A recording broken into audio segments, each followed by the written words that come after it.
जब आए नहीं नहीं, हाँ, एक बहन है ना बड़ी, 2 साल बड़ी हो, वो भी कनाडा में ही है अभी। कनाडा में काम करके आया ना मैं 3 साल। अच्छा, तो मैं पश्चिमी वही है ना, मैंने देख लिया ना, जिस किसी के लोग भागते हैं कि हम बाहर जाएंगे पश्चिमी सभ्यता में ऐसे जिएंगे, मैंने जी के देख लिया, मैं कहा कुछ नहीं है इसमें सब ऊपर ऊपर का है नौटंकी। आप अकेले भाई थे घर में? हाँ वो तो जाहिर सी बात है, आप कह रहे हैं कि घर वालों ने फोर्स किया, तब जब अकेला होता है उनका एक जब मैं बेटा। उनको बोल रहा हूँ कि भाई मुझे बाबा नहीं बनना, मुझे समझना है, ये चीज़ मैं ऑलरेडी जान चुका हूँ, भगवान को तो मैं ऑलरेडी देख चुका हूँ, मैं इस चीज़ का समझ रहा हूँ कि हाँ अब ये अब बाकी जो लोगों ने बोला है, ये अलग अलग स्वामी आए हैं, अभी इन्होंने शंकराचार्य आए, उन्होंने जो लिखा है वो कैसे लिखा है उसको और समझने की कोशिश कर रहा हूँ। अब वो समझे तो सामने वाला, उनके लिए तो भगवान ही अंधविश्वास है। कितने सारे भारत के ऐसे लोग हैं, तुम राम राम भी करने लग जाओगे, बोलेगे कि ये तो गया तो हम क्या कर सकते हैं यार ऐसे लोगों का, आप बताओ। ये तो वक्त बन गया, काम से गया, पढ़ाई लिखाई में ध्यान नहीं है। हाँ बट मैं तो सबसे ज़्यादा पढ़ाई कर रहा हूँ।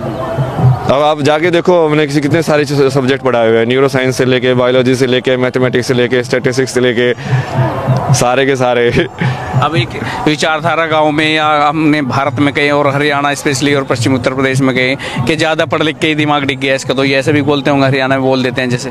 बोलने वाले तो बोलते हैं ना, उसका क्या मतलब है ना, वही है ना, वो फाइनली तुमको ये समझ में आता है कि ये सब तो नाटक है, तुम्हारे कर्म ही तुम्हारे साथ जाते हैं। इसलिए मैं सर्टिफिकेट का भी बाकी लोगों का वो फर्क नहीं पड़ता ना, कि क्या बोले, बाबा बोले, सन्यासी बोले, महाराज बोले, कुछ मत बोले, स्वामी बोले, नाम से बुलाए, कुछ और बुलाए, क्या मतलब है यार। वो तो तुम जो देख रहे हो वो है, मेरे अंदर जो मैं हूँ वो मुझे देखना है। यही बोलता है ना योग का मतलब, कि अपने स्वरूप को देखना।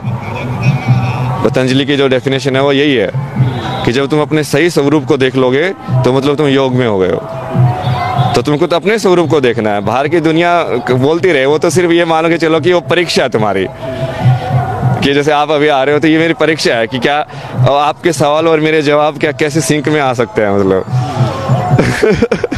जब आप कनाडा में थे तो वहाँ पे आपका क्या पैकेज था, कितनी सैलरी पर मंथ आप वहाँ पे ले रहे थे? हाँ वो बेसिकली वो भारत में ज़्यादा लगता है ना, वो भारत के हिसाब से ही जानना चाह रहा हूँ, क्योंकि भारत के लोग जानेंगे, भारत के हिसाब से। तो ये मानो कि 3 लाख के महीने के ऐसे सैलरी टाइप, पर वो वहाँ पे खर्चा भी वैसे ही होता है ना, मतलब 3 लाख की बात है तो तुम्हारे 2.5-2 लाख तो उससे ही खर्च हो जाएगा। हाँ, जैसी इनकम वैसे खर्चे, एक्सपेंसिव भी ऐसे ही हैं। मतलब वो सेब यहाँ पे 50 रुपए में मिलेगा तो वहाँ पे 200 रुपए में मिलेगा, तो तुम कमा भी उतना ही गुना रहे हो, बट खर्च भी उसके हिसाब से हो रहा है वो। तो ये कौन से ईयर की बात है, कौन सा ईयर रहा होगा जब आपने वहाँ पे जॉब किए? मैं 2019 में गया था, फिर बीच में समझ में आया, जैसे ज्ञान प्राप्त हुआ तो भारत आया, उस समय कोविड चल रहा था, फिर भारत आके मैंने लोगों से बात की, एक बुक लिखी, बट किसी को समझ में कोई इंटरेस्टेड नहीं था। फिर मैं वापस मगा छोड़ो, अपने को मतलब ही क्या, अपना तो पास हो गया हम तो दूसरों को नहीं पास हो रहा तो मैं क्या करूँ अब। फिर वापस कनाडा गया, वापस दूसरी चीज़ की पढ़ाई करके दूसरी जॉब ली।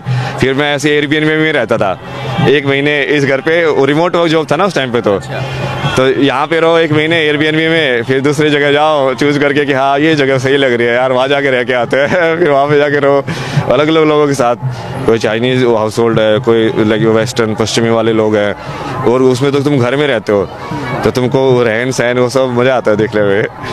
वो सब क्या भाई, फाइनली काम आके महादेव ने बोला देखो अपना प्रारब्ध पूरा करना पड़ेगा। जो प्रारब्ध मतलब ये मान के चलो कि एक बार घड़ी के अंदर वो स्प्रिंग रोल कर दिया ना, तो वो तभी रुकेगा जब वो पूरी खत्म हो जाएगा। तो प्रारब्ध वही है कि जैसे तुम इस आत्मा इस शरीर में आ गई, तो चाहे तुम ज्ञान प्राप्त कर भी लो, बट जो तुमको करना है वो तो पूरा करना ही पड़ेगा। तो घर वालों की याद आती है सिंह को? नहीं, अब तो सिर्फ महादेव। कॉलेज टाइम में थे और कनाडा में भी तमाम जगह आपने पश्चिम सभ्यता भी देखी, और आपने अंतर भी भली बात ही अच्छे से जान लिया कि कितना अंतर यहाँ में वहाँ में है, रहन सहन से लेकर के तमाम जो लाइफ स्टाइल है उसमें। तो अभय सिंह की भी कोई गर्लफ्रेंड रही है वहाँ भी, सपने संजोए थे कि शादी करूँगा, या विचार था ही नहीं? मतलब शादी से तो मेरे को पहले डर लगता था, जो कि मेरे को घर में जो थे ना पेरेंट्स, बहुत लड़ाई वड़ाई करते थे, तो मुझे ऐसा था यार ये तो नहीं करना मेरे को, पर मुझे ये भी नहीं पता कि करना कैसे फिर। जो तुमने एग्जाम्पल ही ख़राब देखा हो, तुमने सही एग्जाम्पल देखा ही नहीं है कि उसको निभाना कैसे होता है, सब कैसे फॉलो करने होते हैं रिश्ते, तो उसकी वजह से वो अब जैसे गर्लफ्रेंड तो थी 4 साल तक, बट वो वहीं पर अटक गया, मुझे आगे का डायरेक्शन ही समझ में नहीं आया कि मैं करूँ कैसे। जैसे बहुत टाइम तक तो मुझे लाइफ में ऐसे ही करता था यार, 30 साल तक 40 साल तक जियो, ये हो जाएगा फिर ख़त्म, क्या करना है यार ज़िंदगी में, क्योंकि शादी वादी तो करनी नहीं है, ये सब अपने से होगा नहीं, ये झंझट वंझट तो वो डायरेक्शन वही है ना कि तू कहीं ना कहीं आप वो देखोगे ना कि वो चीज़ तुमको कहीं लेके जा रही है। ये बिंदु तुम बाद में देख के जब कनेक्ट करते हो ना, तब तुमको समझ में आते हैं कि अच्छा यार वहाँ पे ये चीज़ हुई थी, ये तो उससे कनेक्टेड, उसकी वजह से फिर ये हुआ, उसकी वजह से फिर मैं वहाँ गया, वहाँ जाके फिर मुझे वो मिला, फिर उसकी वजह से ये हुआ। वो आगे से बैठ के पीछे देखना आसान होता है, उस टाइम पे देखना थोड़ा मुश्किल होता है, पर वो सब कनेक्टेड है भाई। तो गर्लफ्रेंड इंडिया में थी कि कनाडा में? इंडिया में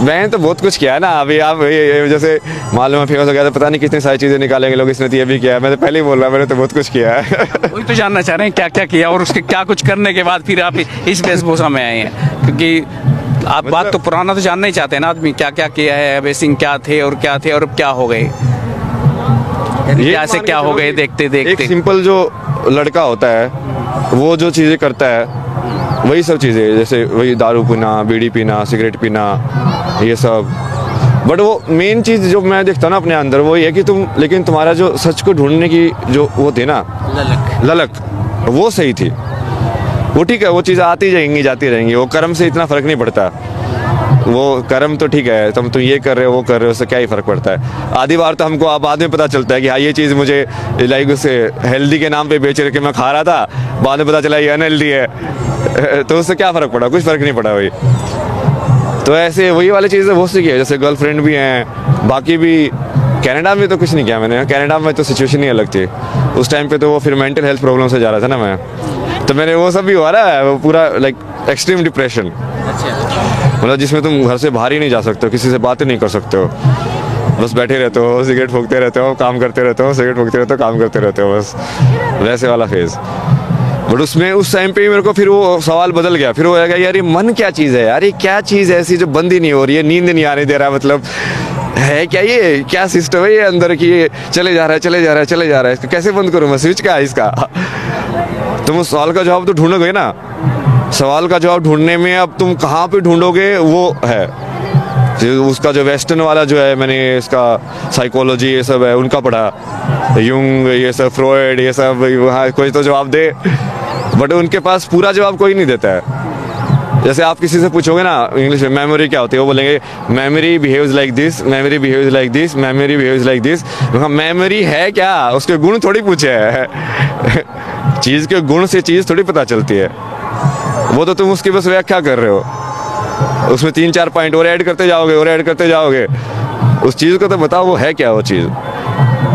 तो वो वहीं से वो सवाल बदलते गए, फिर उस चक्कर में जैसे वहाँ पे भी मैंने मेडिटेशन वगैरह ऐसे ही स्टार्ट किया, उस टाइम पे आध्यात्मिकता की वजह से नहीं, बट इसकी वजह से कि हाँ थोड़ा दिमाग को शांत हो, ये सब हो, तो धीरे धीरे और पढ़ा, स्वामी विवेकानंद को पढ़ना चालू किया मैंने, राजयोग, जैसे वो स्टार्टिंग में तुम बुक पढ़ते हो ना, सबसे पहले वही बोलते हैं कि यदि मेरी कोई भी बात सिद्ध ना हो ना तो इसको बुक को आगे पढ़ना ही मत, मगर ये इंसान तो सही है यार पहले ही बोल रहा है कि हाँ यदि मैं स्टेप बाय स्टेप बता रहा हूँ, यदि वो महसूस नहीं हो तो मत करना, मगर ऐसा इंसान चाहिए जो कि वो जैसे तुम जिस उससे आते हो ना, जैसे मैं भी आया था, तो तुम इस चीज़ को बहुत भारत में अंधविश्वास है वैसे वाले उससे देखते हो दृष्टि से कि नहीं यार ये सब, तो तुम जैसे कोई तर्क वाला होता है ना वही फिट बैठता है तुमको, तो उनकी ये बात फिट बैठी कि हाँ नहीं ये विज्ञान है, मैं बताऊंगा वो होगा, मगर ठीक है ये गारंटी ले रहा होगा तो अभय सिंह क्या है, अगर मैं सवाल पूछूं, जैसे आप कहते हैं मेमोरी वाला एग्जांपल दे रहे थे कि लेकिन लोग व्याख्या तो करते हैं, बताते नहीं क्या है, आज के समय में अभय सिंह क्या है?